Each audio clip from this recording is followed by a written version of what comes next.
ঝড় বৃষ্টির রাতে মন্দিরে ঢুকে দীপাকে বিয়ে করা এই সকল স্মৃতি মনে পড়ে গেল সূর্য। হ্যাঁ বন্ধুরা, অনুরাগের ছোঁয়া ধারাবাহিকের আগামী পর্বগুলোতে আমরা এমনটাই দেখতে চলেছি। প্রতিযোগিতায় ঋত্বিককে হারিয়ে প্রথম স্থান অধিকার করে সূর্য। সবাই যখন সূর্যকে নিয়ে হই হুল্লোড় করতে থাকে, তখন দীপা দূর থেকে দাঁড়িয়ে বলে, ডাক্তার বাবু, আপনার কলেজের লাইফটা আমার কাছে অজানা ছিল।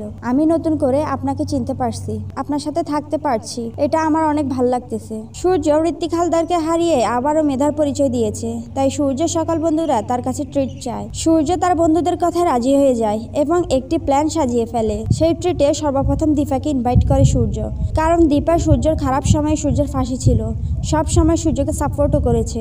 দীপার দিকে বন্ধুত্বের হাত বাড়িয়ে দিয়ে সূর্য দীপার সাথে বন্ধুত্ব তৈরি করে। সূর্য তার সকল বন্ধুকে একটি চমৎকার ট্রিট দেয়। সেখানে সূর্যের ক্লাসে সবাই আসে, শুধু ঋত্বিক হালদার আসেনি। সূর্য ঋত্বিক হালদারকে ওই ট্রিটে আসার জন্য ইনভাইট করেছে, কিন্তু ঋত্বিক হালদার সূর্যের ট্রিটটি কোনোভাবে অ্যাকসেপ্ট করে না, তাই ঋত্বিক হালদার সূর্যের এই ট্রিটে অংশগ্রহণ করে না। সূর্য হঠাৎই দীপাকে দেখে অবাক হয়ে যায়, কারণ দীপা লাল রঙের শাড়ি পরে সূর্যের সামনে এসে দাঁড়ায়। মনে মনে ভাবে, তুমি কি সেই দীপান্বিতা মজুমদার যাকে আমি সবসময় মিস করি? তোমাকে খুব চিনা চিনা লাগে।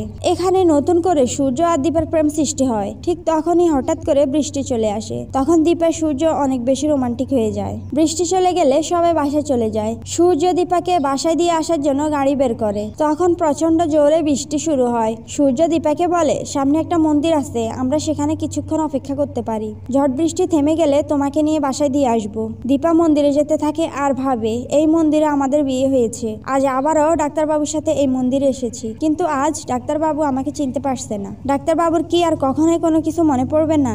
অন্যদিকে সূর্য মন্দিরের সামনে এসে চারিদিকে তাকাতে থাকে। সূর্যের মনে পড়তে থাকে সেই মন্দিরে আরো এসেছে, কিন্তু ভালোভাবে কিছু মনে করতে পারে না।